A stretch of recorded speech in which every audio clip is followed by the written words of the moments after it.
अचानक मेरे मन में एक ख्याल आया। जब शिव के रूप में आए प्रेतों ने बदतमीजी बदसलूकी की मेरे साथ, तो मुझको लग गया कि ये शिव नहीं है, ये तो साले प्रेत हैं, शिव का रूप लेके आए। बड़ा दुख हुआ था मुझको, इतना दुख हुआ। उसी दुख का बदला मैं अब ले रहा हूं। उसी दुख के चलते मैंने संकल्प लिया है कि संसार के एक एक आदमी को समझाएंगे कि वो शिव गुरु है, और तुम्हारा गुरु वो बड़ी आसानी से हो सकता है, कुछ भी तुम्हारा नहीं लगता है, केवल इस संबंध को याद रखो, भूलो नहीं। बड़ा दुख हुआ था मुझको, और मेरे मन में एक ख्याल आया था। क्या ख्याल आया था? गुरु भगवान होता है तो भगवान गुरु काहे नहीं है। मैंने कहा कि आपके ये पवित्र भूमि की सुगंध है जिसने मुझको इस ख्याल में डाला था। देखिए कैसी धरती है ये भोजपुर की, कैसी सुंदर सुगंध है यहाँ की मिट्टी की, कि एक लड़के को जो कॉलेज का विद्यार्थी है, जो कॉलेज में पढ़ता है, श्मशान की साधना बिहार के करीब करीब सभी स्थानों में कर चुका है। पिताजी नौकरी में थे, ट्रांसफर होता था, मैं भी बदल जाता था, स्कूल भी बदल जाते, कि मैं दुखी था, मुझको दुख हुआ था। इतने अघोरियों, इतने गुरुओं के साथ मैं रह चुका था 14 साल, कि मुझको लगा कि लोग सही बतलाते तो मेरा ये हसर नहीं न होता। ठीक है, अच्छे लोग होंगे, लेकिन मेरी किस्मत में गड़बड़ लोग मिल गए, मैं क्या कर सकता हूं। मुझको इनकार नहीं है अच्छे और सही लोगों से, लेकिन किस्मत अपनी अपनी है।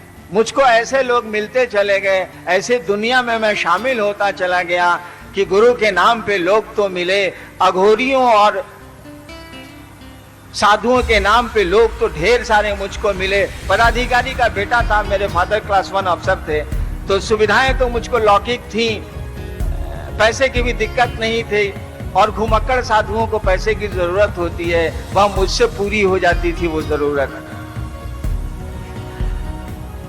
और मेरे मन में ये ख्याल आया था, यहीं आपकी इस भूमि पे, आपकी इस पावन भूमि पे, कि गुरु भगवान होता है तो भगवान गुरु काहे नहीं है। तीसरे चौथे में आपने भी पढ़ा होगा, हमने भी पढ़ा था, गुरु ब्रह्मा गुरु विष्णु गुरुदेवो महेश्वरा गुरु साक्षात परब्रह्म तस्मै श्री गुरुवे नमः।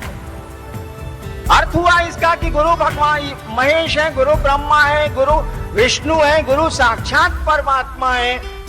इसी आधार पर मैंने कहा कि गुरु भगवान होता है तो भगवान गुरु काहे नहीं है, क्यों नहीं है। और तत्क्षण गांगी के उस श्मशान में मैंने शिव को अपना गुरु बना लिया। मैं नहीं जानता था कि शिव गुरु हैं, लेकिन इतना जरूर जानता था कि शिव भगवान है। उस दिन कोई व्याख्या नहीं थी, कोई उस दिन मुझसे पूछता कि शिव भगवान कैसे हैं, जरा हमको समझा दीजिए, मैं कुछ समझा नहीं पाता। केवल बात मालूम थी, जैसे लोगों को मालूम है शिव गुरु है, मालूम है, समझा नहीं सकते क्योंकि समझते ही नहीं है, तो समझाएंगे क्या। ठीक उसी तरह से ये बात मुझको मालूम थी कि भगवान का नाम शिव है, शिव महेश्वर को कहते हैं, शिव के लिए महेश्वर शब्द प्रयोग हुआ है, ये सब मुझको मालूम था, लेकिन समझ नहीं थी, केवल ये खबर थी मुझको। मैंने शिव को भगवान समझ के गुरु मान लिया, मुझको ये पता नहीं था कि शिव गुरु है, मैं नहीं जानता। यानी संसार में जिसने संकल्प लिया है कि जन जन को समझाएंगे कि शिव गुरु है, उसने जिस दिन शिव को गुरु माना था, उसको तो ये पता भी नहीं था कि शिव गुरु होते हैं। उसको इतना ही पता था कि शिव भगवान का नाम है, ईश्वर का नाम है, शिव को शास्त्रों में महेश्वर कहा गया है, और उसने शिव को गुरु मान लिया था। उसको ये पता ही नहीं था कि शिव गुरु होते हैं। मुझको ये आरा के गांगी श्मशान में उस दिन तक कोई जानकारी नहीं थी कि शिव गुरु हैं, शिव भगवान हैं, ये खबर थी बस, और मैंने शिव को गुरु मान लिया।